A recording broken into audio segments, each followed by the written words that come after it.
Hello मेरे प्यारे बच्चों, क्या हाल चाल। बढ़िया साहब, उम्मीद है आप सभी अच्छे होंगे और आपकी तैयारी भी बेहतर चल रही होगी। प्यारे बच्चों, आज के इस वीडियो में हम हिंदी के एक और क्वेश्चन पेपर का निपटारा करने वाले हैं, क्योंकि इस समय ज्यादा से ज्यादा आपको क्वेश्चन पेपर सॉल्व करना होगा।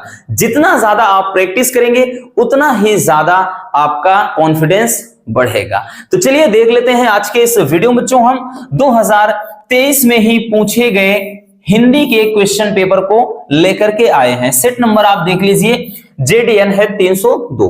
ठीक है भाई, आपका हिंदी का जो क्वेश्चन पेपर होगा वो पूरा 100 नंबर का होगा। इसीलिए हम हमेशा से एक बात बोलते हैं बच्चों कि हिंदी और इंग्लिश ये दो ऐसे सब्जेक्ट हैं जो स्कोरिंग सब्जेक्ट हैं। फिजिक्स केमिस्ट्री में अगर आपका थोड़ा गड़बड़ भी हो गया ना, इनमें अगर आपका अच्छा नंबर होगा 90+ अगर आपका हिंदी में हो जाएगा या फिर इंग्लिश में हो जाएगा, डेफिनेटली वो मैनेज हो जाएगा। इसलिए कहते हैं कि ये स्कोरिंग सब्जेक्ट माना जाता, आपके नंबर को बढ़ाने में, आपके परसेंटेज को बढ़ाने में। तो चलिए हम देख लेते हैं कि किस तरह के क्वेश्चन पूछे गए थे और किस तरीके से क्वेश्चन पूछे जाएंगे। हालांकि इसमें थोड़ा बदलाव किया है हम, क्योंकि अब की बार भाई हमें जो संधि है पढ़ना नहीं है, विभक्ति वचन, तो उसके स्थान पे एक आपका गद्यांश या पद्यांश पूछा जाता है। ठीक है, चलिए देख लेते हैं बच्चों।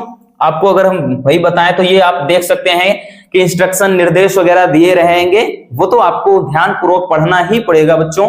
बाकी आपका हम बात करें तो खंड का से शुरुआत होगी, क्योंकि आपके क्वेश्चन पेपर में खंड का और खंड खा दो ही खंड होंगे। खंड का में पूरा आपका रहेगा, इधर से बात करें जो कहानी वगैरह होता है आपका, जी हो, साहित्यिक परिचय हो जाता है आपके। उसके बाद ये बहुविकल्पी प्रश्न होते हैं गद्यांश पद्यांश से, ठीक, और उसके बाद गद्य पद्य ये गद्यांश पद्यांश देता है। तो ये आपके फर्स्ट वाले में होता है। सेकंड में व्याकरण होता है और अनिवार्य संस्कृत के क्वेश्चन पूछे जाते हैं। तो चलिए शुरू करते हैं। पहला क्वेश्चन आप देख सकते हैं बच्चों, खंड का से पहला क्वेश्चन। और खंड का में अगर हम बात करें जो बहुविकल्पी का ये पहला पार्ट होगा, ये जो आपके 5 क्वेश्चन पूछे जाएंगे बहुविकल्पी, सबसे पहले क्या होंगे, ये आपके गद्य साहित्य से होंगे।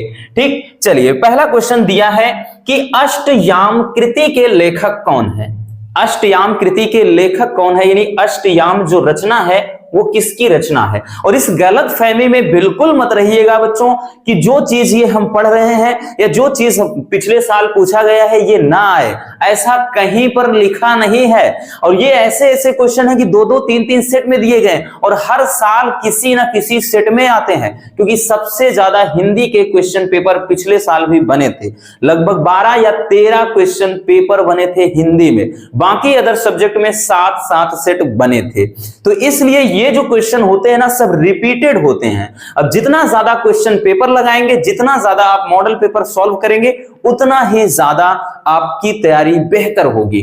ठीक है ना, तो इतना ध्यान देना बच्चों। तो अष्टयाम किसकी रचना है, आपके ऑप्शन है गोकुलनाथ या फिर विठलनाथ या फिर नाभादास या फिर प्रियादास दिया है। ठीक है ना, तो कौन सी भाई ये अष्टयाम किसकी रचना है बताइएगा।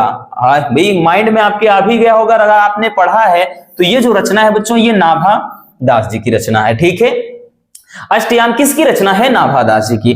चलिए चलते हैं अगले क्वेश्चन पर।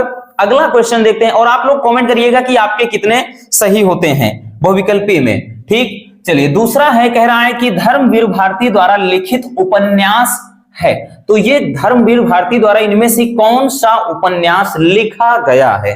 ठीक, आपके ऑप्शन देख सकते हैं, परंतु है, दूसरा है सूरज का 7वां घोड़ा, तीसरा मुक्तिबोध या चौथा नदी के द्वीप। तो सूरज का 7वां घोड़ा ये बच्चों क्या है, धर्मवीर भारती द्वारा लिखित उपन्यास है, सूरज का 7वां घोड़ा। क्लियर हो गया। चलिए अगले क्वेश्चन की तरफ चलते हैं बच्चों। हमारा नेक्स्ट क्वेश्चन क्या है, तो अगला क्वेश्चन भी काफी मजेदार है। कह रहा है कि जयशंकर प्रसाद द्वारा ठीक रचित नाटक नहीं है। और एक चीज इसको जरूर देखिएगा, यहां पर है पूछा है कि नहीं है, ये चीज जरूर ध्यान दीजिएगा। बहुत सारे बच्चों को हमने देखा है करते क्या है, वो कहते हैं कि जैसे जयशंकर प्रसाद द्वारा रचित नाटक, सोचते हैं कि है पूछा है तो फटाक से ढूंढने लगते हैं और उल्टा सुल्टा करके चले जाते हैं। ये पिछली बार अगर हम बात करें तो इससे पहले भी 2022 में न जाने कितने क्वेश्चन पेपर में हुआ था और बच्चों ने गलत जवाब दिया था। तो ये चीज जरूर देखना बच्चों कि ये पीछे पूछ क्या रहा है। क्वेश्चन को सावधानी से पढ़ना है कि जयशंकर प्रसाद द्वारा रचित या लिखित नाटक नहीं है, तो कौन सा उनका नाटक नहीं है। उन्होंने लगभग 13 नाटक को मतलब लिखा था। तो आपके विकल्प हैं करुणालय या फिर कल्याणी परिणय या फिर सज्जन या फिर भारत सौगात। तो बच्चों ये पहला भी इनका नाटक है, दूसरा भी है, तीसरा और शायद आपने ना सुना होगा, आप तो वही जो उनके साधारण वाले हैं वही सुना होगा। ठीक, तो ये ऊपर के तीनों हैं और ये भारत सौगात ये क्या है, इनका नाटक नहीं है। क्लियर हो गया। चलिए चलते हैं आगे क्वेश्चन पे। अगला क्वेश्चन बच्चों जो है, अगला क्वेश्चन क्या कह रहा है कि कह रहा है कि इनमें से आत्मकथा विधा की रचना कौन है। आत्मकथा मतलब कौन सी है। ऑप्शन है अर्धकथा, परिकथा या फिर आवारा मसीहा या फिर अजय की डायरी। तो ये अर्धकथा क्या है, एक आत्मकथा है। ठीक, समझ गए। चलिए आगे चलते हैं बच्चों नेक्स्ट क्वेश्चन पर। देख सकते हैं, देखिए बहुत ही प्यारे प्यारे मतलब क्वेश्चन आए हैं, बहुत ज्यादा डिफिकल्ट भी नहीं। हाँ एक दो थोड़ा डिफिकल्ट हैं, लेकिन वही चीज आप जितना ज्यादा प्रैक्टिस करेंगे उतना ज्यादा ये आसान आपको लगेगा। ठीक, क्योंकि जब भी आप इस क्वेश्चन से रिलेटेड कुछ भी आप पढ़ते हैं बच्चों, तो उससे संबंधित चीजें आपके माइंड में रहती हैं। अगला है कि यात्रा कह रहा है, यात्रा वृत्त या यात्रा वृत्तांत जो होता है, संबंधी कह रहा है गद्य कृति अरे यायावर रहेगा याद। ये इसके लेखक कौन है। अरे यायावर रहेगा याद के लेखक कौन है। केदारनाथ अग्रवाल जी, मोहन राकेश, सच्चिदानंद हीरानंद वात्स्यायन अज्ञेय या फिर हरिशंकर परसाई। तो बच्चों कौन है, अज्ञेय जी हैं। ठीक, ये जो विकल्प हो जाएगा तीसरा विकल्प इसका सही उत्तर हो जाएगा। ठीक, तो ये तो आपके गद्य के हो गए। अब हम चलते हैं बच्चों पद्य की तरफ। ठीक, मतलब अब हम आपका जो काव्य है उसमें से देख लेते हैं। तो काव्य साहित्य में से दूसरे का क्या है, कह रहा है कि इनमें से किस काव्य कृति पर ज्ञानपीठ पुरस्कार मिला है। देखिए, और हम बच्चों करते क्या है, हम हमेशा से अगर आपने देखा होगा तो हम कम्युनिटी पर भी इस टाइप के क्वेश्चन बहुत पोस्ट कर चुके हैं। और ये क्वेश्चन जो है इसको भी किया है, इसको बहुत सारे बच्चों ने गलत जवाब भी दिया था, लगभग 80% बच्चों ने, और 13 से 14% बच्चों ने ही सही जवाब दिया है। तो यही होता है ना कि हम बीच बीच में क्वेश्चन भी लाते रहे ताकि तैयार हो जाए। तो कह रहा है कि किस रचना पर ज्ञानपीठ पुरस्कार मिला। ऑप्शन है लोकायतन, अग्निरेखा, कितनी नावों में कितनी बार। तो बच्चों यही हो जाएगा आपका सही, आगे जाने की जरूरत ही नहीं है। कितनी नावों में कितनी बार, इसके लिए क्या दिया गया है, तो ज्ञानपीठ पुरस्कार, ज्ञानपीठ पुरस्कार मिला है। ठीक है ना, और ज्ञानपीठ पुरस्कार इसके लिए दिया गया है। और एक रचना, भाई अगर हम बात करें तो ये रचना किसकी है, अज्ञेय जी की। अज्ञेय जी की रचना, इससे संबंधित बहुत पूछता है बच्चों। और अज्ञेय जी की एक और रचना है कि आंगन के पार द्वार, आंगन के पार द्वार, आंगन के पार द्वार, आंगन के पार द्वार। ये जो रचना है बच्चों आंगन के पार द्वार, इस रचना के लिए इनको दिया गया था साहित्य अकादमी पुरस्कार। कौन सा, साहित्य अकादमी पुरस्कार। याद रखना बच्चों, ठीक है, ये चीज याद रखना। इनको कितनी नावों में कितनी बार के लिए अज्ञेय जी को ज्ञानपीठ पुरस्कार मिला था, और आंगन के पार द्वार रचना के लिए साहित्य अकादमी पुरस्कार दिया गया था। ठीक है, इस बात को अच्छे से समझ लेना, क्योंकि इससे भी रिलेटेड क्वेश्चन आपके एग्जाम में बहुत बार पूछे गए हैं। बात समझ में आई। चलिए स्क्रीनशॉट करना हो कर लीजिए, मजेदार क्वेश्चन है ये। चलिए कोई नहीं छूटेगा बच्चों, अगर आप हमारी वीडियोस को रेगुलर देख रहे हैं ना, बीच बीच में ग्रामर भी पूरा लाते रहते हैं, पूरा क्वेश्चन देख रहे हैं, पूरा सेम वही मिल रहा है। आगे क्वेश्चन देखते हैं बच्चों। अगला क्वेश्चन कह रहा है कि तीसरा तार सप्तक का प्रकाशन कब हुआ था। तो इसको भी बहुविकल्पी में हम करवा चुके हैं, इसको भी हम करवा चुके हैं। तो तीसरा तार सप्तक का प्रकाशन पूछ रहा है बच्चों। ऑप्शन है 1957 ईस्वी या फिर 1959 या 1960 या 1961। तो 1959 होता है बच्चों। बहुत सारी बुक्स में आपने 1957 देखा होगा, नहीं वो नहीं होता है। ठीक है ना, तो ये 1959 सही होगा। क्लियर हो गया। चलिए अगले क्वेश्चन पर चलते हैं बच्चों। अगला क्वेश्चन क्या कह रहा है कि कला और बूढ़ा चांद, कला और बूढ़ा चांद कृति के रचयिता कौन है? ठीक, ये भी एक प्रसिद्ध रचना है बच्चों, कला और बूढ़ा चांद, ये बहुत ही प्रसिद्ध रचना है। और ये किसकी रचना है वो पूछा है। आपके ऑप्शन है सुमित्रा नंदन पंत, या फिर शिव मंगल सिंह सुमन, या फिर कह रहा है सुदामा प्रसाद पांडे धूमिल, या फिर कह रहा है कि रामधारी सिंह दिनकर। तो ये कला और बूढ़ा चांद, ये कम्युनिटी पर देखिए अभी हमने लेटेस्ट शायद जो भी एक दिन पहले पोस्ट किया है, यही क्वेश्चन पोस्ट किया है कम्युनिटी पर। तो आपने अगर उसको भाई क्लिक किया होगा, वोटिंग किया होगा, तो आपको पता होगा बच्चों। तो ये रचना सुमित्रा नंदन पंत जी की है, कला और बूढ़ा चांद। और इन्हें बच्चों, ये जो रचना है कला और बूढ़ा चांद, कला और बूढ़ा चांद, ये जो रचना है, इस रचना के लिए ही इनको भी साहित्य अकादमी पुरस्कार दिया गया है। इस रचना पर भी इनको क्या है, साहित्य अकादमी पुरस्कार मिला है। तो ये जितने पुरस्कार होते हैं ना, ये पुरस्कार में से एक क्वेश्चन जरूर बनता है। अगर आप लोग कमेंट करेंगे तो ज्ञानपीठ पुरस्कार, साहित्य अकादमी पुरस्कार, फिर से हम एक बार बता देंगे अगर कमेंट आते हैं तो, नहीं तो कोई दिक्कत नहीं है, ठीक है ना भाई। इससे तो पता चल ही जाएगा कि आप लोग पढ़े होंगे। बाकी अगर नहीं आपको पता है तो आप कमेंट कर दीजिएगा, हम बना देंगे वीडियो। क्लियर? चलिए बच्चों, स्क्रीनशॉट करना हो कर लीजिए, ये भी बहुत ही प्यारा सा एक टॉपिक है। ठीक, चलिए चलते हैं अगले क्वेश्चन पर। अगला क्वेश्चन कह रहा है कि किस महाकाव्यात्मक कृति में 12 सर्ग हैं? आपके विकल्प हैं कामायनी, बिल्कुल इसमें नहीं है, प्रियप्रवास, साकेत या वैदेही वनवास। तो साकेत में बच्चों कितने सर्ग हैं? 12 सर्ग हैं। ठीक है, इस क्वेश्चन को भी हमने करवाया है जब बहुविकल्पी हिंदी का करवा रहे थे। ठीक है, तो उसमें क्वेश्चन को करवाया है, जाके देख लेना।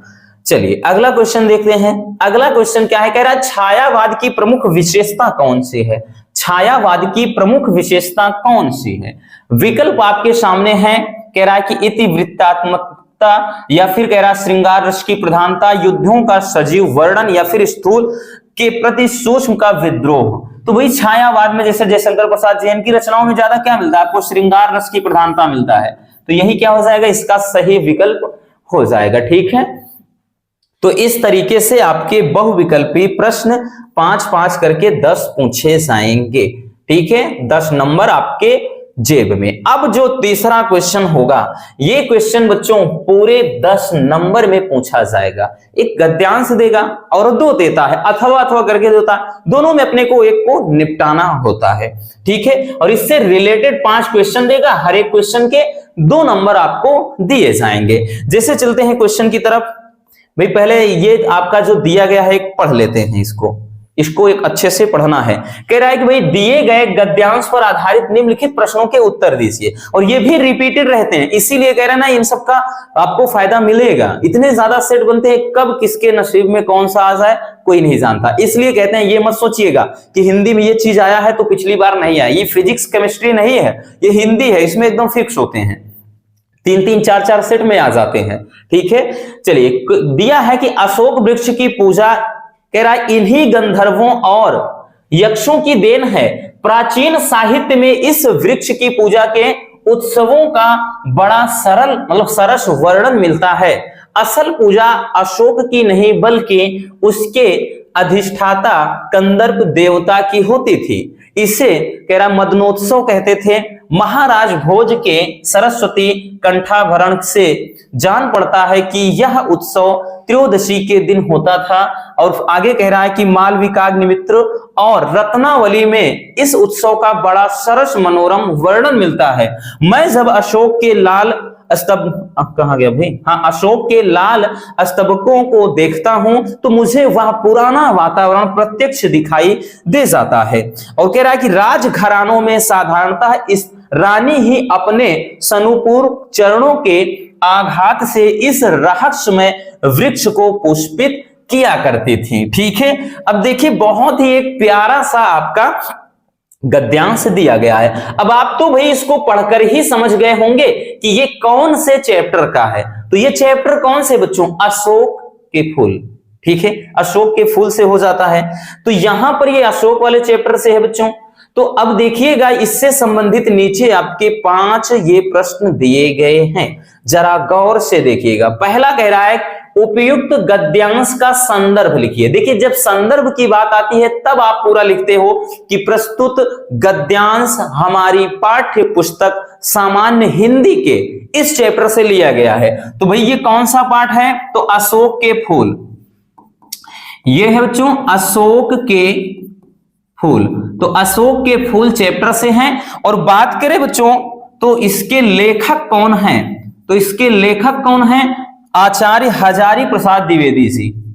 आचार्य हजारी प्रसाद द्विवेदी जी, है ना? हजारी प्रसाद द्विवेदी जी क्या है? इसके लेखक हैं। बट आपको ऐसे नहीं, आपको जब संदर्भ पूछा है तो पूरा लिखेंगे कि प्रस्तुत गद्यांश हमारी पाठ्य पुस्तक सामान्य हिंदी के गद्य साहित्य से अशोक के पुष्प पाठ से लिया गया है। इसके लेखक आचार्य हजारी प्रसाद द्विवेदी जी हैं, ऐसा लिखेंगे। आगे कह रहा है बच्चों, दूसरा क्वेश्चन कह रहा है कि अशोक वृक्ष की पूजा किसकी देन है?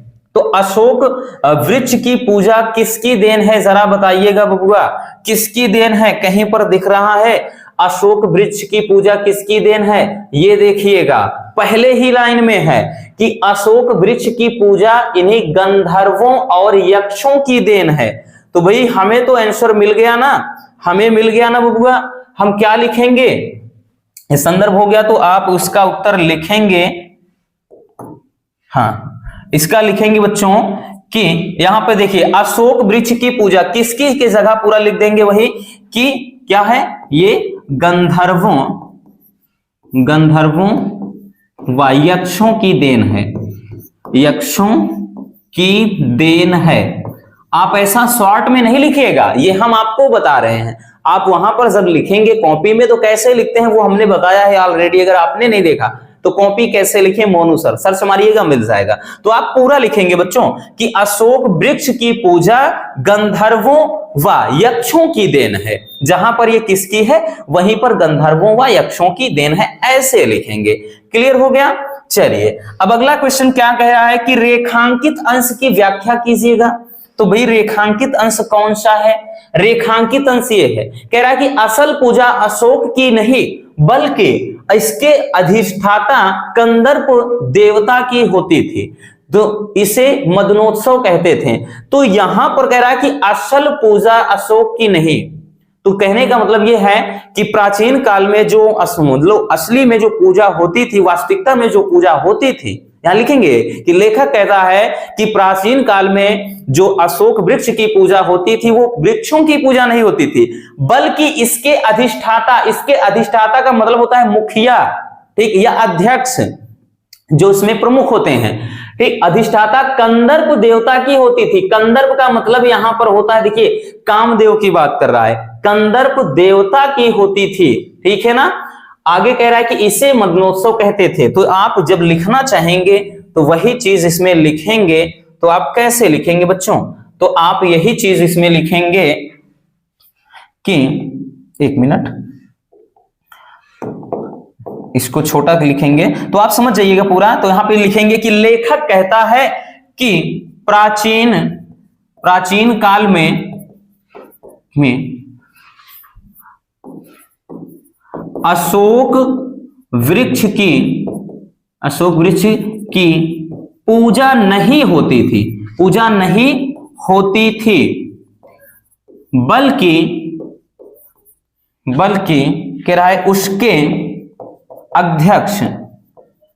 अध्यक्ष यानी उसके मतलब प्रमुख जो होते थे वरिष्ठ अध्यक्ष कामदेव की होती थी। और इसे क्या है आगे लिखेंगे मदनोत्सव कहते हैं। तो ये एक हम डेमो दे रहे हैं कि इस तरह से आपको लिखना होगा। और अगला क्वेश्चन है कि अशोक वृक्ष को कौन पुष्पित किया करती थी? तो देखिएगा रसगुल्लों, कौन पुष्पित, तो भाई ये तो सीधा सीधा आंसर मिल गया हमें कि राजघरानों में साधारणतः रानी ही। तो लिखेंगे कि राजघरानों में साधारणतः रानी ही अपने सनुपूर्व चरणों के आघात से इस रहस्यमय वृक्ष को पुष्पित किया करती थी। तो बस इतना लिख देना है आंसर में ठीक है भाई, इसमें यही तो पूछा है कि अशोक वृक्ष को कौन पुष्पित किया करती थी, तो राजघराने की रानी जो होती थी वही तो अपने सनुपूर चरणों के मतलब क्या करती, आघात से रहस्यमय वृक्ष को पुष्पित किया करती थी। अगला क्वेश्चन कह रहा है कि अधिष्ठाता और अस्तवक शब्दों का आपको अर्थ लिखना है। देखिए अब अधिष्ठाता का मतलब क्या होता है, चलिए इसको थोड़ा हटा देते हैं वो चीज। देखिए यहां पर कह रहा है कि अधिष्ठाता और अस्तवक का मतलब, तो ये जो अधिष्ठाता होता है बच्चों, अभी हमने बताया ना अधिष्ठाता, तो अधिष्ठाता का अर्थ और उसके बाद अस्तवक का अर्थ आपको लिखना है। तो अधिष्ठाता का भी हमने अर्थ बताया, अधिष्ठाता का मतलब होता है मुखिया। क्या होता है, मुखिया, या फिर हम कह लें अध्यक्ष। क्या कह लें बच्चों, अध्यक्ष, मुखिया कहें या फिर अध्यक्ष बोल दें या फिर वरिष्ठ बोल सकते हैं, ठीक है ना। और उसके बाद अस्तवक का मतलब होता है स्तुति करना, स्तुति करना, ठीक। तो ये चीज, तो इस तरह से बच्चों आप बहुत ही सुंदर तरीके से अच्छे से इसको सॉल्व कर सकते हैं और पूरे के पूरे 10 नंबर आपके जेब में। अभी भी ये भी नहीं करना है तो अथवा में आपका क्वेश्चन दिया रहेगा बच्चों, आपके सामने विकल्प होगा। भाई मान लेते हैं पहला नहीं आ रहा, अथवा एक क्वेश्चन देख सकते हैं, नए शब्द नए मुहावरे, ये फिर एक आपका गद्यांश दिया है। अब फिर से इसको अच्छे से पढ़िएगा तो समझ जाएंगे ये किस चैप्टर से है, और इससे भी रिलेटेड आपके दिए रहेंगे पूरे 5 प्रश्न, 3 ये हैं और उसके बाद ये 2 नीचे है। अब चौथा जो क्वेश्चन होगा वो चौथा क्वेश्चन आपका किससे, पद्यांश से होगा। तो चौथा क्वेश्चन बच्चों ये पद्य साहित्य, हिंदी ये गद्य नहीं बल्कि पद्य साहित्य या काव्य साहित्य से होगा चौथा क्वेश्चन। इसमें आपका एक पद्यांश दिया रहेगा और इस पर आधारित आपके प्रश्न दिए रहेंगे। प्रश्न की संख्या जो होगी वो 5 होगी, प्रत्येक क्वेश्चन 2 नंबर का, यानी ये भी आपका 10 नंबर का क्वेश्चन पूछा जाएगा, ठीक है। अब देखिए यहां पर एक आपका दिया है, इसमें भी अथवा में रहेगा, आपको टेंशन लेने की जरूरत है नहीं, इसका सॉल्यूशन रहेगा आपके सामने। जैसे ये 2 दिए गए हैं तो आपके सामने भाई एक ये है, इसके एक नीचे अथवा में रहेगा। तो पहला कह रहा है कि कौन हो तुम बसंत के दूत, कौन हो तुम बसंत के दूत, विरस पतझड़ में अति सुकुमार, घमंड कह रहा है कि घन तिमिर में चपला की रेख, तपन में शीतल मंद बयार, लगा कहने आगंतुक व्यक्ति, मिटाता उत्कंठा सा विशेष, दे रहा हो कोकिल सानंद, सुमन को ज्यों मधुमय संदेश। बहुत ही प्यारा सा आपका एक दिया गया है पद्यांश। अब इससे संबंधित चलिए आते हैं प्रश्नों पर। तो प्रश्न देख सकते हैं, इससे संबंधित आपके 5 प्रश्न हैं। पहला प्रश्न कह रहा है कि उपयुक्त पद्यांश का संदर्भ लिखना है, तो इसमें भी वही लिखेंगे सेम तरीके से कि प्रस्तुत पद्यांश, अब की बार पद्य है बच्चों, तो प्रस्तुत पद्यांश हमारी पाठ्य पुस्तक सामान्य हिंदी के किस चैप्टर से है बच्चों, तो ये श्रद्धा और मनु चैप्टर से लिया गया है। चैप्टर कौन सा है, तो चैप्टर है श्रद्धा मनु, तो श्रद्धा मनु चैप्टर से लिया गया है। और उसके बाद इसके लेखक कौन है, तो इसके लेखक कौन है बबुआ, तो इसके लेखक हैं जयशंकर प्रसाद जी। कौन है, जयशंकर प्रसाद जी हैं। तो इस तरीके से आपको लिखना होगा कि प्रस्तुत, क्या लिखेंगे कि प्रस्तुत पद्यांश हमारी पाठ्य पुस्तक सामान्य हिंदी के श्रद्धा मनु पाठ से अवतरित है या लिया गया है। इसके रचयिता या इसके रचनाकार जयशंकर प्रसाद जी हैं, ठीक। ये तो आपका क्या है, ये पाठ का नाम है बच्चों, और उसके बाद ये क्या है, इनके रचयिता हैं या रचनाकार हैं, ठीक है, ये इनके रचनाकार हैं। दूसरा क्वेश्चन देखिए क्या कह रहा है कि रेखांकित अंश की व्याख्या करना है। दूसरा क्वेश्चन में क्या कह रहा है, तो रेखांकित अंश की व्याख्या करना। अब रेखांकित अंश की जो व्याख्या हमने, देखिए इसकी व्याख्या पूरा कर देते हैं, ठीक, ये भी काफी ज्यादा इंपॉर्टेंट है। कह रहा है कि कौन हो तुम बसंत के दूत। ये यहां पर जब श्रद्धा और मनु के बीच वार्तालाप होता है बच्चों, तो यहां पर जब श्रद्धा मनु से कुछ पूछते हैं उनका परिचय, तो मनु कहते हैं, मन उनकी तरफ देखते हैं, कहते हैं कौन हो तुम बसंत के दूत, कि हे स्त्री तुम कौन हो जो बसंत के दूत की तरह से प्रतीत हो रही हो, यानी जैसे बसंत ऋतु आने का कोई संदेशा लेके आता है वैसे तुम प्रतीत हो रही, तुम कौन हो। और विरस पतझड़ में अति सुकुमार, कि चारों तरफ तो पतझड़ का महीना है लेकिन फिर भी तुम अत्यंत सुंदर दिखाई पड़ रही हो, तुम कौन हो? आगे कह रहा है कि घन तिमिर में चपला की रेख, कि इस घनघोर अंधेरे में भी तुम एक बिजली की तरह, तुम बिजली की तरह क्या हो, चमक रही हो।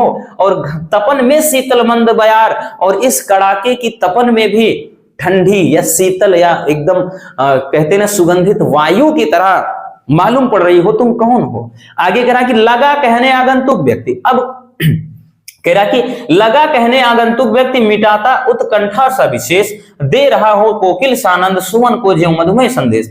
अब क्या है भी आगंतुक व्यक्ति, आगंतुक कौन है? यहाँ पे श्रद्धा होती है, वो कहने लगती हैं, यानी सब कुछ वो जान लेने की इच्छा उनके अंदर भी होती है, उनके अंदर भी एक दूसरे के बारे में जान लेने की इच्छा, तो उत्कंठा को मिटाते हुए और दे रहा हो कोकिल सानंद, और जब वो बोलती है तो ऐसा प्रतीत होता है जैसे कोई कोयल हो, क्या है, दे रहा हो कोकिल सानंद सुमन को ज्यों मधुमेह संदेश, जैसे कोयल फूलों को बसंत ऋतु के आने का संदेश दे रहा हो जब वो बोलती हैं, तो ये होता है। बाकी तो भाई इतने का ही अर्थ पूछा गया था बच्चों, यहां से लेकर यहां तक, तो वहीं पर लिखेंगे कि कवि कहता है कि मनु श्रद्धा से पूछते हैं कि हे स्त्री तुम कौन हो जो बसंत के दूत की तरह मालूम पड़ती हो और इस पतझड़ में अत्यंत सुंदर प्रतीत हो रही हो, घनघोर अंधेरे में भी बिजली की तरह चमक रही हो और इस तपन में भी शीतल या मंद मतलब शीतल मंद वायु की तरह प्रतीत हो रही हो। तो ये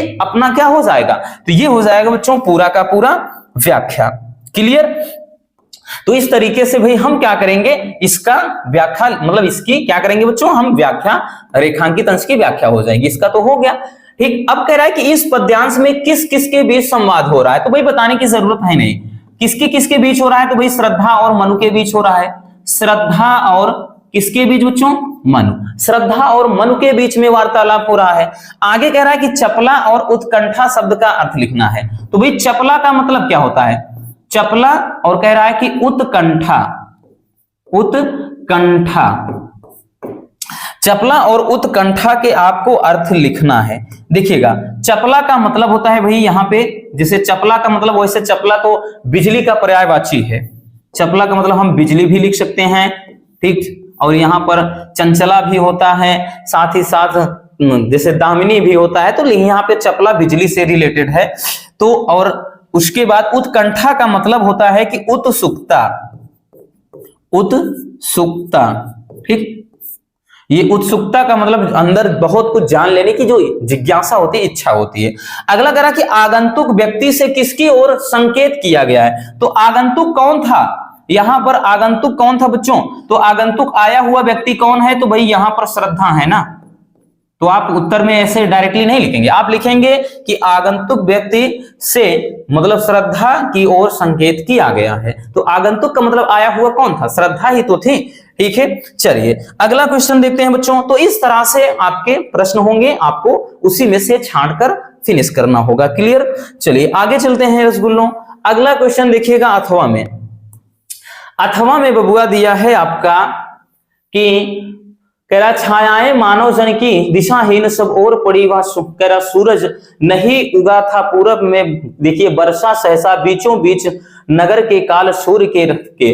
देखिए ये अगर आप देखें तो ये कब की बात है, ये आपका मतलब वर्णन जैसे हिरोशिमा नागासाकी का युद्ध होता है ना, मतलब युद्ध कह रहे हैं कि जब उस पर भाई क्या होता है, परमाणु मतलब परीक्षण किया जाता है। तो ये क्या है आपका जो चैप्टर एक है, कौन, हिरोशिमा, ये भाई हिरोशिमा चैप्टर से लिया गया है। तो आपको बस एक ही करना है बच्चों, जैसे हमने अगर पहला कर लिया, ये पहला हमने इसके ऊपर वाला कर लिया, तो इसको करने की जरूरत थोड़ी ना है, पहला मान लेते हैं नहीं आता है, आप ये वाला करिए, तो दो में एक तो निपटा ही सकते हैं। अब इससे भी संबंधित आपके देखिए ये नीचे भी और पूरा का पूरा दिया है इसका, तो यहां पर पूरा ये दिया है, और इससे संबंधित क्या आपके ये नीचे 5 प्रश्न दिए रहेंगे। ठीक, तो ये भी आपको करना होगा। ठीक, अगर अथवा में नहीं करेंगे तो मतलब ऊपर वाला नहीं करते हैं तो अथवा करिए, अथवा करते हैं तो क्या बोल रहे हैं, मतलब ऊपर वाला अगर कर लेंगे तो नीचे अथवा की करने की जरूरत नहीं, अगर अथवा कर लेते हैं तो ऊपर जाने की जरूरत नहीं है।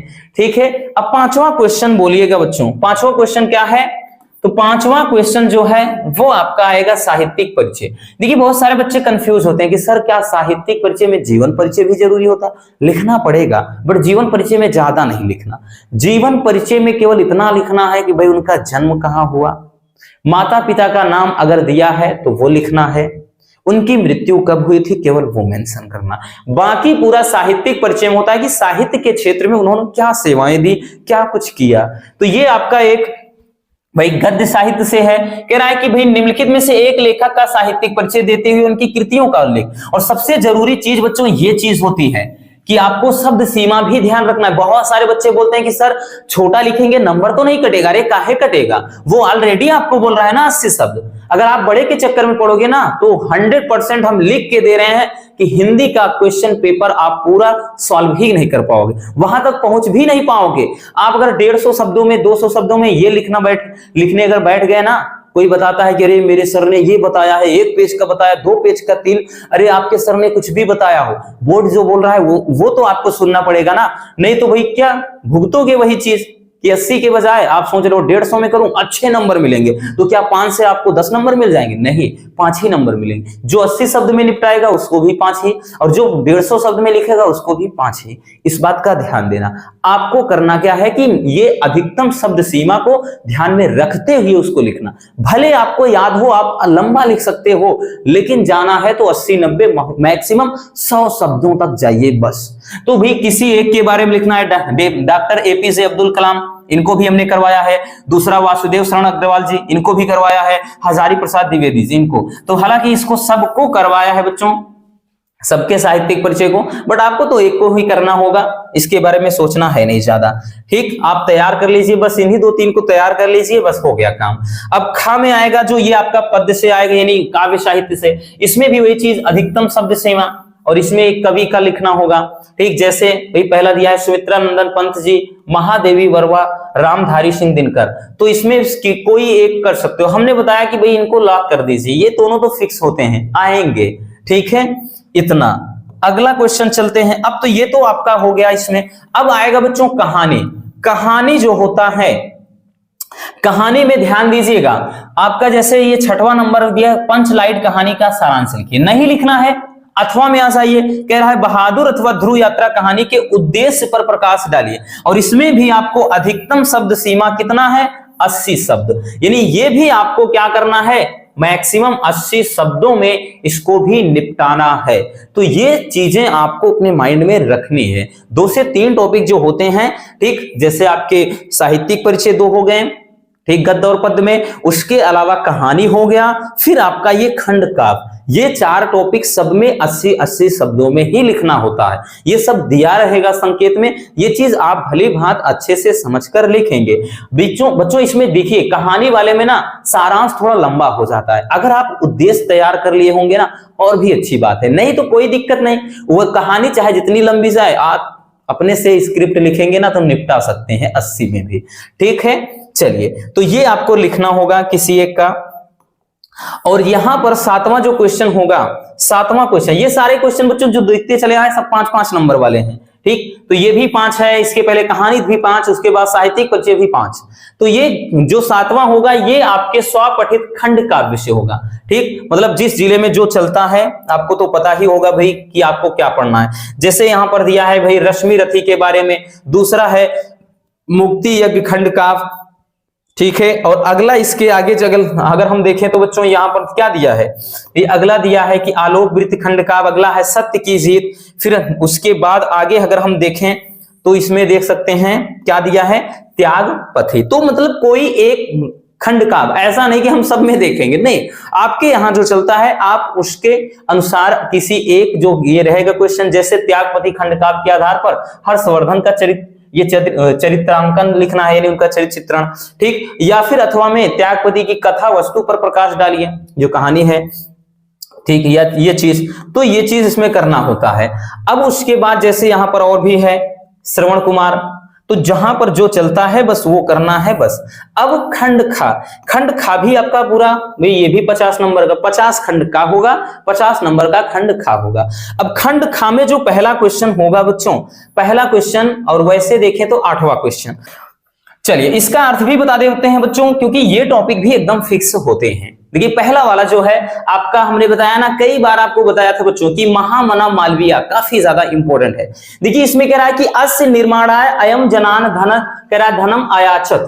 अस्य निर्माणाय यानी इसके निर्माण के लिए, किसकी बात कर रहा है? तो यहां पर बच्चों जब वो विश्वविद्यालय बना रहे थे तो इसके निर्माण के लिए इन्होंने लोगों से धन मांगा, और जनास यानी लोगों ने भी, कह रहा है कि महत्यस्मिन ज्ञानज्ञ यानी इस महान यज्ञ के, कह रहा लोगों ने भी इस महान यज्ञ के लिए क्या किया? पर्याप्त मात्रा में इनको धन दिया, यानी अधिक मात्रा में इनको धन दिया। आगे कह रहा है कि तेन निर्मितो अयम विशालः, यानी उससे निर्मित यह विशाल विश्वविद्यालय भारतीयानाम के, यानी भारतीयों की दानशीलता, और कह रहा है कि महामना मालवीय जी के यश के प्रतिमूर्ति के रूप में क्या है? विख्यात है।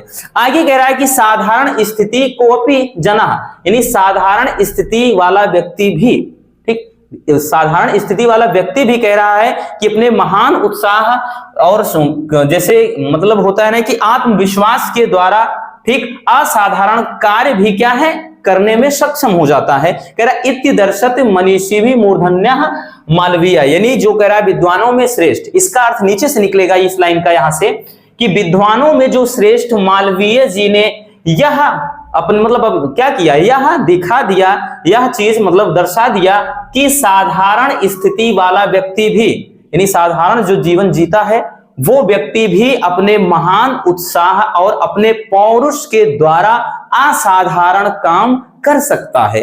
ठीक है, तो ये दिया गया था। तो ये आपको पूरा का पूरा ऐसे लिख देना। 7 नंबर इतने ज्यादा आसान होते हैं, कुछ भी नहीं होता बच्चों, ये आपको 5-10 मिनट में 7 नंबर दे जाएंगे। अगर अच्छे से लिखोगे तब भी आप 5 मिनट 10 मिनट में तो निपटा ही सकते हो, बहुत ज्यादा अगर टाइम लोगे तब भी।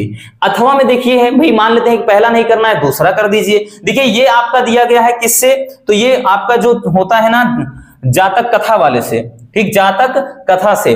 तो इसमें जो होता है, कह रहा है कि हंस राजा आत्मना, यानी हंस राज जब होते क्या है? जब हंस राज अपनी मतलब जो पुत्री को जो पक्षीगण बैठे होते हैं उनके सभा के बीच में जब बुलाती है, वहीं का ये क्या है? मतलब बुलाते हैं वो, वहीं का ये क्या है? ये वर्णन किया गया है कि हंसराज क्या करते हैं? अपनी पुत्री को मतलब जब अपने से, देखिए स्वामिकम यानी स्वयं से क्या करते हैं कि अपने वर चुनने के लिए बोलती हैं। ठीक है, तो वो क्या करते हैं? देखिए दुहितराम आदेशः, ठीक है, दुहिता का मतलब यहाँ पे होता है पुत्री से संबंधित। ठीक, तो वही जब अपने पुत्री को ऐसा आदेश देते हैं कि वो अपनी चित्त रुचितम मतलब अपनी इच्छा अनुसार आकर के अपने स्वामी का चयन कर ले, अपने स्वामी को चुन ले, तो वो क्या करती हैं कि शकुनी, देखिए संडे का मतलब क्या होता है कि शकुनी संडे का मतलब है यहाँ पर पक्षीगण के बीच में, अवलोकयंती मतलब अवलोकयंती का मतलब देखते हुए, वो कह रहा है कि मणि युक्त, जिसे क्या मोर की जो गर्दन होती है मणि की तरह होती है, तो वो जो मणि युक्त मतलब मणि जैसे गर्दन वाले, और चित्र प्रेक्षणम मतलब के रंग बिरंगे यानी जो होते हैं उनके पंख, रंग बिरंगे पंखों वाले मोर को देख करके वो बोलती है अयम में स्वामी को भवतु, कि यही मेरा स्वामी होगा। इत भाषत, ऐसा बोल देती हैं, कहते हैं कि यही मेरा स्वामी, मैंने तो तुमको दिल दिया है ना, गाना सुनते हैं कि मैंने तुमको सजन चुन लिया, तो वहां पर ये चुन लेती हैं किसको? मोर को। अब देखिए भाई उसको भी घमंड हो जाता है ना, हीरोगिरी दिखाने लगता है कि मयूर, कह रहा है कि मयूर अद्यापि तवन्मे बलम ना पश्यति। अब वो बोलता है कि क्या तुमको आज भी मेरी शक्ति का अंदाजा नहीं है, अर्थात क्या तुम मेरे बल को नहीं देखती हो? यानी वो हीरोगिरी के चक्कर में सत्यानाश कर देता है, तो वो भाई हीरोगिरी दिखाने लगता है। तो जब ऐसा वो करता है, ऐसा कह के बोल के वो गर्व के साथ बनी बड़े ही गुरूर के साथ वो लाज को त्याग करके क्या करता है? पक्षीगण के बीच में अपने पंखों को फैला करके नाचना शुरू कर देता है। तो अब उसके बाद जो हंसराज बोलते हैं कि इस निर्लज्ज को जरा सी भी शर्म नहीं है कि ये क्या कर रहा है कि निर्वस्त्र होकर नंगा नाच कर है, यानी नंगा होकर के डांस कर रहा है, मैं इस निर्लज्ज को अपनी पुत्री कदापि नहीं दूंगा। तो वो वाला सीन है यहाँ पर, है ना बच्चों? तो ये चीज आप लिख सकते हैं। तो भाई दोनों में कोई एक आप बहुत ही सिंपल तरीके से बच्चों कर सकते हैं। अब देखिए यहां से आगे आप, अब जो एक होगा श्लोक, ये भी 7 नंबर का, और ये भी बहुत ही आसान नंबर है आपके। कह रहा है कि भाई पहला है, इसमें भी देखिए दो दिए हैं बच्चों कि काव्य शास्त्र विनोदेन कालो गच्छति धीमताम व्यसनेन चा मूर्खा नाम निद्रहा कलहेन वा। देखिए इसको भी करवाया है सुभाषित रत्नानी, सर्च करेंगे पूरा का पूरा आपको मिल जाएगा वीडियो। तो देखिएगा काव्य शास्त्र विनोदेन, कह रहा है कि काव्य शास्त्र विनोदेन कालो गच्छति धीमताम, जो भी मतलब जो विद्वान पुरुष होते हैं उनका समय काव्य शास्त्रों के आनंद में बीतता है। जो विद्वान पुरुष होते, कालो का यानी समय होता है, गच्छति मतलब चला जाता है, धीमताम यानी यहाँ पर विद्वान पुरुष से है। जो विद्वान लोग होते हैं उनका समय काव्य शास्त्रों के अध्ययन में या काव्य शास्त्रों के आनंद में बीतता है। और व्यसनेन चा मूर्खाणाम निद्रहा कलहेन वा, लेकिन जो मूर्ख व्यक्ति होते हैं उनका समय व्यसनेन, देखिए व्यसन का मतलब होता है नशा, कि पता नहीं जी कौन सी नशा करता है, ठीक, यार मेरा किससे न जाने कितनों से वफा करता है ना, ऐसा गाना है। तो यहां पर क्या है, लेकिन मूर्ख व्यक्ति जो होता है वो क्या करता है, वो देखिए यहां पर व्यसने से मतलब यहां पर वो होता है कि भाई जिसे नशा करना यानी मदिरा पान का सेवन करना, तो मूर्ख व्यक्ति ये करते हैं। निद्रा, सोने में उनका समय चला जाता है, कलहेन यानी लड़ाई झगड़े में बीत जाता है। ये चीज कि जो विद्वान पुरुष उनका समय काव्य शास्त्रों के आनंद में बीतता है, लेकिन मूर्ख लोगों का समय जो होता है वो क्या है, बुरी संगति में चला जाता है, सोने में बीतता है और लड़ाई झगड़ा करने में। अथवा में दिया है तो अथवा में भी दिया है, आप कोई भी लिख सकते हैं कि वज्रादपि कठोराणि मृदुनि कुसुमादपि लोकोत्तराणाम चेतांशको नु विज्ञातुम अर्हति। ये कह रहा है कि वज्र से भी कठोर और फूल से भी कोमल, कह रहा है कि वज्र से भी कठोर फूल से भी कोमल, कह रहा है कि देखिए चेतांशको नु विज्ञातुम अर्हति, यानी कह रहा है कि जिनका जो मन होता है वो वज्र से भी कठोर और कुसुम से यानी फूल से भी कोमल मन वाले महान लोगों के मन को कौन जान सकता है। अर्थात जो वज्र से भी कठोर होते हैं और फूल से भी कोमल होते हैं, उन विद्वान पुरुषों के मन को भला कौन जान सकता है। तो ये चीज है, तो क्यों ये करना है। अब शुरुआत हो जाता है आपके व्याकरण से। व्याकरण में देखिएगा भाई, व्याकरण में जो आपके मिलते हैं ना, हमने बताया बच्चों गारंटी के साथ जो मुहावरे वगैरह करवा रहे हैं वो सब निपट जाएगा। जैसे पहला मिल गया ईद का चांद होना, तो भाई किसी एक का आपको अर्थ लिखकर, आपके सामने तो चार होंगे, ईद का चांद होना, इसका अर्थ क्या हो जाएगा कि भाई बहुत दिनों बाद दिखाई देना, बहुत दिनों बाद दिखाई देना, है ना, बहुत दिनों बाद दिखाई देना, कि तुम आए तो आया मुझे याद, गली में आज चांद निकला, है ना। तो वो होता है बच्चों बहुत दिनों बाद। जैसे लिखेंगे कि महेश सुरेश से मिलता है तो बोलता है यार तुम तो ईद के चांद हो गए, बड़े दिन बाद दिखाई दे रहे हो। तो इस तरह से आप अर्थ मतलब इसका वाक्य प्रयोग कर सकते हैं। दूसरा, कागजी घोड़े दौड़ाना का मतलब होता है कि हमेशा क्या करना है कि जैसे हमेशा मतलब सदैव, इसको लिख सकते हैं बच्चों, यानी सदैव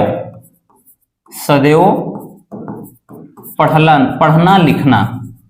सदैव का मतलब ऐसा नहीं कि जिंदगी भर पढ़ते रहो, नहीं, मतलब जैसे कहीं पे रहो बस बैठे रहो, ठीक, पढ़ाई करते रहो, मतलब कांस्टेंट रूप से लगातार पढ़ाई करना, वो चीज होता है कागजी घोड़े दौड़ाना। जैसे आप वाक्य प्रयोग में इसको लिख सकते हैं कि आज के समय में नौकरी पाने के लिए सिफारिश भी जरूरी है, केवल कागजी घोड़े दौड़ाने से कोई काम बनने वाला नहीं है।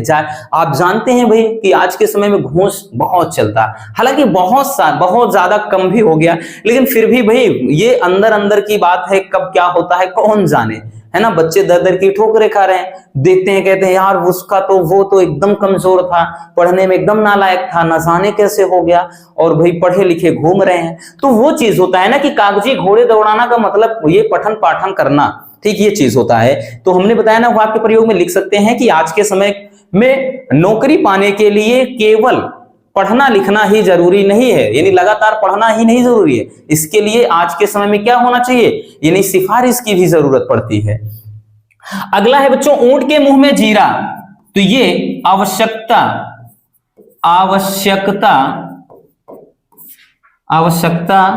से बहुत कम, आवश्यकता से बहुत कम, है ना भाई। देखिए जैसे अगर कहा जाए 10 लोग के बीच में 100 ग्राम मूंगफली आ जाए, है ना, 10 लोग बैठे हों, 10 लोग के बीच में 100 ग्राम मूंगफली, तो वही बात हो जाएगी ऊंट के मुंह में जीरा।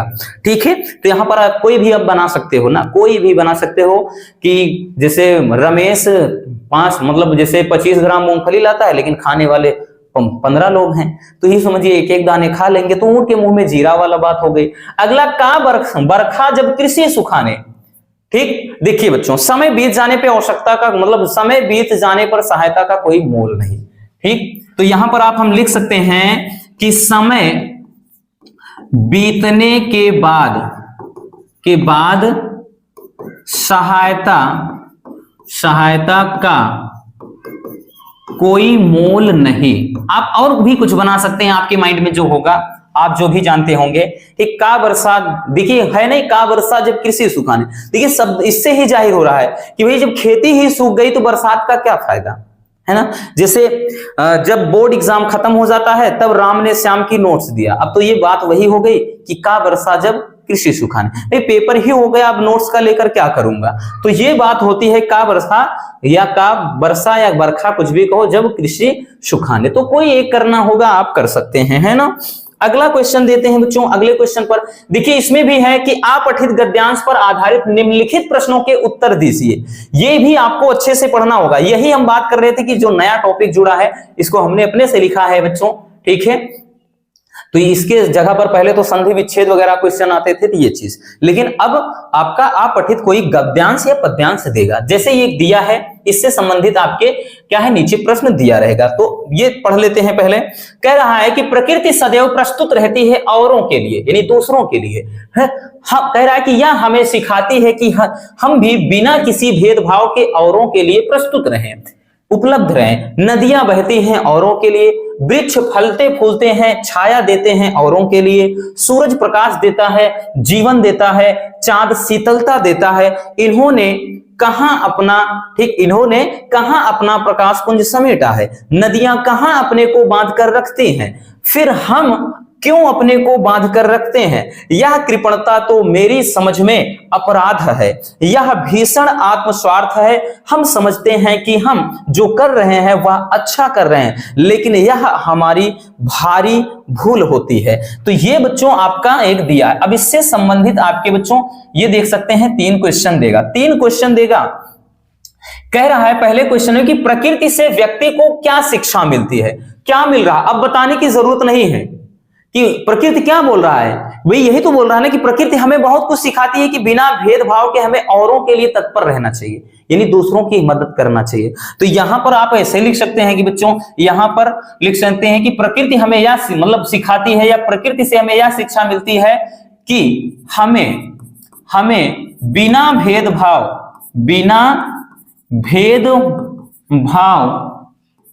एक दूसरे अपने से लिख सकते हैं ना, एक दूसरे की सहायता करना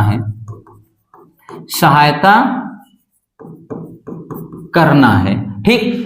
ये अगला देखिए, दूसरा कह रहा है कि वृक्ष, सूर्य, चंद्रमा और नदियों के कार्यकलापों का, इसके कार्यकलापों का क्या लक्ष्य है। इसका लक्ष्य क्या है भाई, परोपकार, यानी दूसरों के लिए।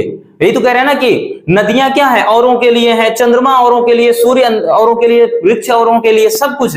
तो यहां पर हम लिखेंगे वृक्ष, सूर्य, चंद्रमा तथा नदियों के कार्यकलापों का लक्ष्य क्या है। यहां पर जहां पे क्या है, इसी की जगह केवल आप परोपकार लिख सकते हैं, बस परोपकार लिख देंगे, या यहां पे औरों के, ठीक, औरों के सेवा का लक्ष्य, या परोपकार अकेले लिख देंगे बच्चों, ठीक है। का परोपकार मतलब जो लिखेंगे कि कार्यकलापों का लक्ष्य परोपकार है, बस इतना।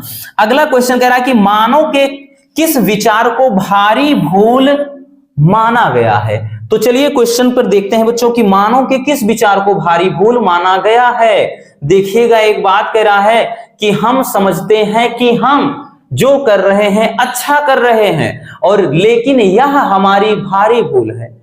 तो कौन सी चीज भारी भूल है कि मनुष्य का यह समझना कि हम जो कर रहे हैं वह अच्छा कर रहे हैं, यही क्या है, भारी भूल है, ठीक है। तो यहां पर बच्चों हम इसका आंसर क्या लिखेंगे, तो इसके जगह पर हम यही लिखेंगे बच्चों, यहां पर लिखेंगे यह समझना कि हम जो कर रहे हैं, हम जो कर रहे हैं, हम जो कर रहे हैं वह सही है या वह अच्छा है। ठीक, सही है। यही, फिर आगे लिखेंगे, यही विचार क्या है, यही विचार भारी भूल है, भारी भूल है। यही विचार क्या है, भारी भूल है। ठीक है ना, ये चीज तो ये हो गया बच्चों। अब उसके बाद अब आ जाते हैं तो भाई ये शब्द युग्म वाला आ गया। शब्द युग्म कह रहा है निम्नलिखित शब्द युग्मों का सही अर्थ चयन करके लिखिए। एक नंबर का होगा बच्चों, देखिए अशक्त आशक्त, तो इसका भाई कौन सा जोड़ा सही होगा, असमर्थ शक्तिमान, शक्ति संपन्न आकर्षण आकर्षक, या फिर शक्तिहीन मोहित, या फिर समर्थ और कुसंगी। देखिए असक्त का मतलब शक्ति रहित होता है और आसक्त का मतलब प्रेम होता है, प्रेम करने वाला यानी मोहित, तो ये वाला विकल्प सही हो जाएगा। ठीक है, चलिए आगे चलते हैं बच्चों। अगला क्वेश्चन देखिए, ये क्वेश्चन हम करवा चुके हैं, ये वाला क्वेश्चन भवन और भुवन, याद आया कुछ? तो भवन और भुवन में बच्चों तो ऑप्शन है निकेतन जंगल, घर संसार, घना जंगल, या फिर लोक दृष्टि आयतन। देखिए भवन का मतलब होता है घर और भुवन का मतलब संसार, तो घर और संसार, option B is the correct answer. ठीक, तो इस तरह से आप बहुत ही सिंपल तरीके से निपटा सकते हो। चलिए आगे के क्वेश्चन को देखते हैं। अब खा पे जो है इसमें देखिए आ गया है आपका पर्यायवाची वाला बच्चों, किसी एक शब्द के दो अर्थ आपको लिखना होगा, ये 2 नंबर का है। जैसे चपला, तो भाई चपला तो इसका क्या होता है, तो हम इसको बोलते हैं बच्चों बिजली, इसको न जाने कितनी बार बताया होगा, बिजली। इसी को चंचला बोलते हैं, चंचला, या इसी को मतलब कहते हैं बिजली के अलावा लक्ष्मी कहते हैं। गांव में कहते हैं ना, अरे लक्ष्मी आ गई, लाइट जब आती है कहते हैं लक्ष्मी आ गई। ठीक, ये होता है। दामिनी भी होता है, अरे कितना भी लिखना चाहो बहुत सारे हैं बच्चों, लेकिन आपको तो केवल 2 करना होगा। पयोधर का मतलब देखिए क्या होता है, मेघ होता है। ठीक, जलधर होता है, जलधर होता है, बादल होता है, बादल होता है, पयोध होता है, बहुत सारे हैं। ठीक है, केवल 2 आपको करना है, हम तो इतने लिखा दे रहे हैं। विधि, विधि का मतलब क्या होता है भाई, विधि का मतलब होता है एक तो तरीका, ठीक है, तरीका हो जाएगा, ये प्रकार हो जाएगा। ठीक, विधि का मतलब कानून भी होता है, विधि का मतलब ब्रह्मा भी होता है। ठीक, तो आप बहुत सारे लिख सकते हैं, है ना, बहुत, जितना मन में आए। अब मन में आना भी चाहिए, ऐसा नहीं कि जो मन में आए बस वही लिख दो, नहीं, मतलब इसके इतने हैं भाई, हमने तो सबके 4-4 लिख दिए, आपको तो केवल वहां पर भाई 2 ही लिखना होगा, वो भी किसी एक का, तो भला जरा बताइएगा, इतना आसान है ना, कर सकते। चलिए स्क्रीनशॉट इसको करना बेहद जरूरी है बच्चों, इसको जरूर स्क्रीनशॉट कर लीजिए। ठीक, ये वाला, ये सारे के सारे आपके मिलेंगे बोर्ड एग्जाम में। ठीक है, चलिए आप चलते हैं आगे। आगे देखिए जरा क्या इसमें दिया है भाई, कह रहा है कि निम्नलिखित वाक्यांशों के लिए एक सही शब्द का चयन करना है, ये 1 नंबर का है। आगे भी एक दिया रहेगा, कह रहा है कि बहुत कम बोलने वाला, ये देखो आ गया, अभी एक दिन पहले ही वीडियो आई थी कि बहुत कम बोलने वाले को क्या बोलते हैं, ऑप्शन है वाचाल, अमित भाषी, मित भाषी, बहुभाषी। मिल गया ना, मित भाषी, इसीलिए बोलते हैं कि जो कुछ पढ़ाया गया है पूरा आएगा, टेंशन नहीं लेना है। ठीक है, चलिए बस मजे में पढ़ाई करना है, प्रैक्टिस करना है, बस और कुछ। ये भी क्वेश्चन देखो मिल गया बबुआ, ये भी करवा चुके हैं। जानने की इच्छा रखने वाला क्या कहलाता है, जिज्ञासा, जिज्ञासु, या चिकीर्षु, या फिर इच्छुक, तो भाई बोलते हैं अपन उसको जिज्ञासु, जानने की इच्छा रखने वाला जिज्ञासु। क्लियर हो गया, चलिए आगे चलते हैं बच्चों। आगे कह रहा है कि निम्नलिखित में से किन्हीं 2 वाक्यों को शुद्ध करके लिखना है, 2 नंबर। कह रहा है कि जैसे वह अपनी ताकत के बल से पर खड़ा है, तो वह अपनी ताकत के बल से खड़ा है ना, भाई त्रुटि तो मिल गई आपको, तो वह अपनी ताकत के बल से खड़ा है, बल पर। ठीक, ये आपको बताना है। और कह रहा है कि इसमें समस्त, कह रहा है कि प्राणी मात्र का कल्याण है। ठीक, इसमें देखिए अब यहां पे समस्त प्राणी दिया है लेकिन मात्र शब्द भी जोड़ दिया गया है, तो यहां पर त्रुटि है। अगर आपके साथ उचित न्याय किया जाएगा, तो देखिएगा उचित न्याय क्या होता है, न्याय खुद अपने आप में होता है कि यहां पर उचित लगाने की जरूरत है नहीं। अगला कह रहा है कि जीवन और साहित्य का घोर संबंध है, घोर नहीं बल्कि यहाँ पे गहरा संबंध होता है। ठीक, तो ये गलती थोड़ी मोड़ी रहेगी और पता चल जाता है कि भाई गलती कहाँ है, तो ये आप आराम से कर सकते हो, किसी 2 के करना होगा बच्चों। ठीक, चलिए अब आगे क्वेश्चन क्या होगा भाई, जो 12वां क्वेश्चन होगा तो ये देखिएगा आपका ये 2 नंबर का रस से होगा, वीर अथवा करुण रस के बारे में अभी रस भी करवा चुका है, अलग से भी एक वीडियो है, उसको लगभग 6 लाख से 6 लाख बच्चों ने देखा है रस वाली वीडियो। अगर आपने नहीं देखा तो देर ना करिए, आप भी वो रस ले लीजिए, है ना। तो रस बहुत ही सिंपल तरीके से बताया है। और बाकी दूसरा अलंकार देखिए, श्लेष उत्प्रेक्षा अलंकार को यहां पर दिया गया है, ठीक है। तो रस वाले में हमने सब करवाया है। और उसके बाद जैसे ये दोहा अथवा कुंडलिया छंद का रस, तो ये भी ये सब 2-2 नंबर वाले हैं, ठीक। तो ये हो जाएगा। अब उसके बाद बच्चों आपका जो आता है ये जो हमने बताया था पत्र लेखन में, पत्र लेखन में हमने 3 बताया था, एक सफाई के लिए, दूसरा लिपिक पद हेतु, और तीसरा होता है जैसे बैंक से कर्जा लेना है, कोई आपको दुकान करना है, यही होता है। जैसे इसमें देख सकते हैं दिया क्या है, पहला दिया है कि अपने नगर की सफाई के लिए, मिल गया ना, अध्यक्ष साहब को नगर पंचायत को क्या करना है, प्रार्थना पत्र लिखना। अथवा में क्या है बच्चों, अथवा में कह रहा है कि पुस्तक व्यवसाय के लिए ऋण प्राप्ति करने हेतु निकटस्थ जिसको बोलते हैं जो पास के बैंक में कोई शाखा प्रबंधक को क्या करना है, आवेदन पत्र लिखना है। तो देख सकते हैं इसमें क्या करना है, इसमें पुस्तक यानी भाई कॉपी किताब की दुकान खोलना है बंदे को, तो इसके लिए लिखना है। और ये पूरे 6 नंबर का होगा भाई, ये 8 कहां से दिया है, 2 + 4 6 होंगे ना, तो ये मतलब 6 नंबर का होता है। अब आगे क्वेश्चन देखते हैं, जिसे अगला क्वेश्चन बच्चों क्वेश्चन नंबर 14, क्वेश्चन नंबर जो 14 होगा वो लास्ट होगा और ये 9 नंबर का पूछा जाएगा। तो वही कह रहा है कि निम्नलिखित में से किसी एक विषय पर आपको क्या करना है, आपको निबंध लिखना है। जैसे भारतीय जीवन में व्याप्त कुरीतियां, अगला है आया था कि बेटी बचाओ बेटी पढ़ाओ, या प्राकृतिक आपदा कारण और निवारण, विज्ञान वरदान या अभिशाप, और पर्यावरण संरक्षण की आवश्यकता। तो देख सकते हैं ये वाला तो वैसे भी हम हमेशा बताते हैं कि ये चीज हो गया ये चीज, तो ये दोनों मिलते जुलते रहते हैं हमेशा, ठीक। या फिर कभी कभार आता है जैसे भ्रष्टाचार हो गया, ठीक। तो वही तो कह रहा है कि भारतीय जीवन में व्याप्त कुरीतियां, कुरीतियां का मतलब क्या है, बुरी, मतलब जो रीतियां हैं, रीति रिवाज चलते हैं वो चीज, ठीक है। तो इस तरह से आपको क्या करना है, आपको बहुत ही सिंपल तरीके से पूरे क्वेश्चन पेपर को एकदम से निचोड़ देना है। कोई ऐसा क्वेश्चन हिंदी में नहीं हो सकता बच्चों जो आपको परेशान कर दे, मेरे प्यारे रसगुल्लों को परेशान कर दे। इसलिए आप अच्छे से ज्यादा क्वेश्चन पेपर को लगाएं और साथ ही आप वीडियो को भी बढ़िया तरीके से शुरू से अंत तक देखा करें। बीच में भागेंगे तो वही लेने के देने हो जाएंगे। तो मिलते हैं किसी और ऐसे शानदार वीडियो के साथ। Love you, bye bye, take care. और हाँ, एक प्यारा सा कमेंट जरूर कर दीजिएगा। अगर अभी तक चैनल को सब्सक्राइब ना किया हो बच्चों तो चैनल को सब्सक्राइब भी कर लीजिए ताकि ऐसे मजेदार टॉपिक आप तक पहुंचते रहें।